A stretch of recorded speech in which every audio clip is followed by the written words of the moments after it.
Very often, social media platforms, you have people with various different opinions. That's what makes social media really great. But with those opinions, they can often be talked about as certainty, and you put yourself in the position of an educator of sorts. TikTok, especially Christian TikTok, has the habit of making people with the most likes and comments the authority on something. And it makes you seem like you know what you're talking about just because you're kind of popping. I'm about to get canceled for this. If you're a Christian, then you know we hold some very controversial opinions that most people or some people don't like, and that's okay.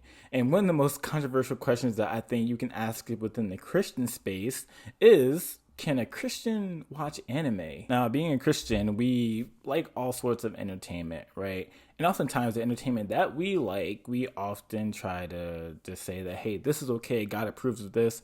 But if something else that we don't like, we say, hey, God's against this. And I think that's a very, very weird position to have. Now, I believe that there's a lot of nuance when it comes to this topic, but I want to play this video I saw on TikTok and react to it. Make sure you copy link this video, share it with a friend. Let's push this message out there to as many people as possible. There was a god inside of the Bible named Ashtoreth.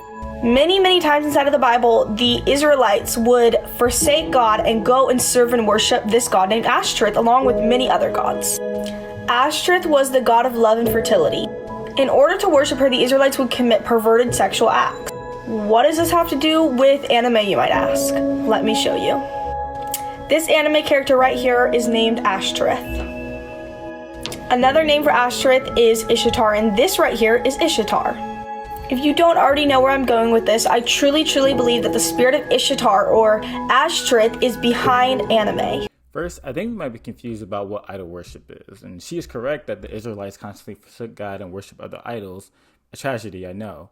But when idol worship takes place, it means that you are trusting in that idol to give you everything you need, and then whatever that idol requires of you in order to get blessing, the right status with those gods, you do. That's why when we look into the Old Testament, God constantly told them not to intermingle with the surrounding nations because of what these nations would do to their kids and themselves. They were horrible against what God actually wanted for humanity. But I don't think that's the case with anime. And just because there are characters that are named after those idols does not mean that there's something spooky or demonic going on there. That's like saying the spirit of the Roman gods are behind the days of the week because they were named after them, or that someone you know that is named Jesus connected to the divine. It's a false equivalency. To say that these spirits are behind all of the anime is a wild take, and it shows that you are not a person that watches anime. And that's okay. I'm not throwing any shots or shade. It is what it is. If you watch anime like Horimiya or Kotora Lives Alone, it has nothing to do with what you're talking about. Shoot, even the anime that have those supernatural elements is used to describe the story of the anime, not give it worship. It's a perversion and addiction into your life. Anime is an open door to the devil, and as Christians, I truly believe that we need to have nothing to do with this. We are called to come out from the world and to be separate. We are not called to mix with culture. We are called to renew our minds with the Word of God. So this is probably the most misunderstood concept that I believe harm Christian witness. Let's go to the verse that she's talking about. John 17, this is Jesus praying his high priestly prayer before he goes to die crucified on our behalf. It says, I have given them your word, and the world has hated them because they are not of the world. I do not ask that you take them out of the world, but that you keep them from the evil one. They are not of the world, just as I am not of the world. Okay, what is Jesus saying here? He's saying that Christians are to be different. And you cross-reference this with Jesus and other parts of the gospel calling for his followers to be salt and light. But do you notice Jesus says after saying the world has hated him and his followers, he asks the Father that he doesn't take them out of the world, but he keeps them from the evil one. Now, this is significant because I think Christians are so caught up in trying to separate from culture, being so known by what they're against and what they're for, it actually hurts them to get the opportunity to share the gospel. And this is mostly because we turn our noses up at people that we think that aren't godly, which is kind of very sad. Think about Paul in Athens when he goes into the temple full of idols and there's people that are there that obviously worship these idols. What is the first thing that he does? He quotes their poets, he quotes their philosophers, stating that, hey, you are worshipful men, you believe in a higher power, gods or whatever. And he says like, hey, but here, this is this unknown statue, this is unknown God that really is the true God. Paul doesn't stick his nose up at the culture of those men. He uses their culture to point them to the grander story, to the true God, who is Jesus. Or think about Paul in 1 Corinthians 9 when he says, like, I become all things to all people so that I may win some.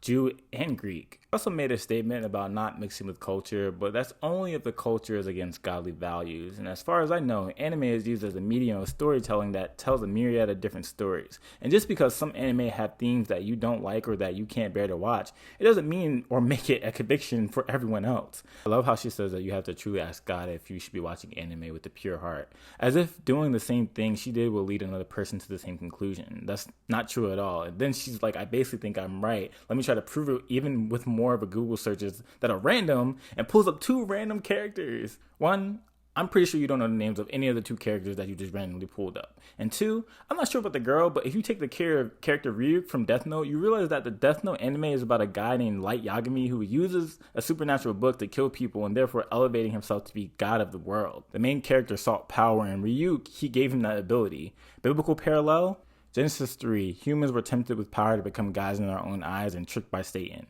Genesis 11, the Tower of Babel, where the whole earth came together to attain a name for themselves. You see how you can see the parallel of anime if you actually watch this show and not just Google search something you don't know anything about. Like I said before, you burn bridges with people in the anime community with takes like this. I know that there are people that are going to be upset about this, and that is okay, but I have to speak the truth. People get upset when you start to expose their idols. No, people get upset when you misrepresent them and assume that automatically their interests are bad because you don't like it. And granted, if you're tempted by anime and it causes you to sin, then my guy, don't watch anime. I will give her that, but if you deal with the spirit of perversion using her logic, don't go to the gym, don't go to the beach, where you have people that show more than they actually should. You should just stay inside because there you will be safe.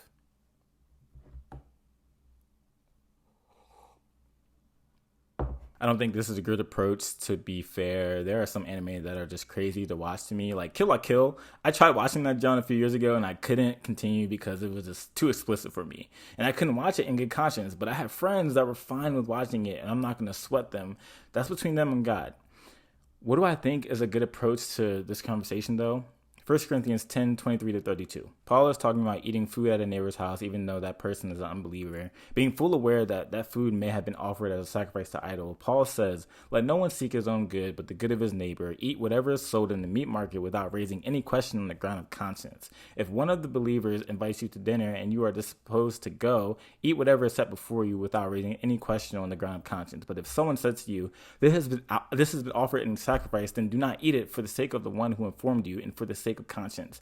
I do not mean your conscience, but his, for why should my liberty be determined by someone else's conscience? If I partake with thankfulness, why am I denounced because of for which I give thanks for? So whether you eat or drink or whatever you do, do all to the glory of God. Give no offense to Jews or Greeks or to the church of God, just as I try to please everyone and everything. I do not seek my own advantage, but that of many, that they may be saved. Paul's saying, I think, applies to Christians watching anime. You have the liberty to watch anime, and just because the conscience of someone else can't watch anime, that doesn't mean you have to buy into their convictions. If you know for certain that an anime is going to cause you to sin, or anime like the H word, I'm not going to mention it, but if it's promoting that type of stuff, you definitely should not watch it. I would recommend not any person watch that. If someone likes anime because of the beautiful storytelling that it displays, then they should not be condemned for what they watch. It doesn't open up this goofy idea that you can be possessed by demons. But anime can be used as an apologetic tool to point anime fans to the grander story of Christ and him crucified. Because the hero elements you see in the anime stories, Christ has actually done, saving people from destruction, offering them eternal life by grace through faith alone. Can I just be honest, right? I hate when brothers and sisters always want to claim like this, like aestheticism, or like that they have like, hey, if you ask God then you will be able to know for sure that you should not be doing this. As if that's actually true. I don't know. I believe that God can speak to people verbally. That's fine. But I'm going to base it off his word. But I think when we have these convictions and we try to put them on other people, we try to use God's voice and put a name on it and say, hey, you can't do this because I don't like it. You shouldn't like it either. And God says so. That's very, very weird to me. We as Christians can be so black and white and quick to call something demonic. We fumble the ball and then we wonder why non-believers mock us and don't want to listen to us. We can definitely be better. If you like this video, make sure you like, comment, and subscribe. Make sure you check out more of the reaction to this. I'm probably just going to do a whole series or a whole thing on these reactions because sometimes TikTok people's, especially Christians on TikTok, not everyone, but some of them, especially young people, can very, very agitate me. And this is no shade to the girl that did the reaction or whatever to anime. It's just my thoughts. And I think that we can approach these conversations or topics, especially with something like anime, or we're talking about superheroes, comic books, entertainment, movies. We can have a better dialogue with them and not outright just, cancel them.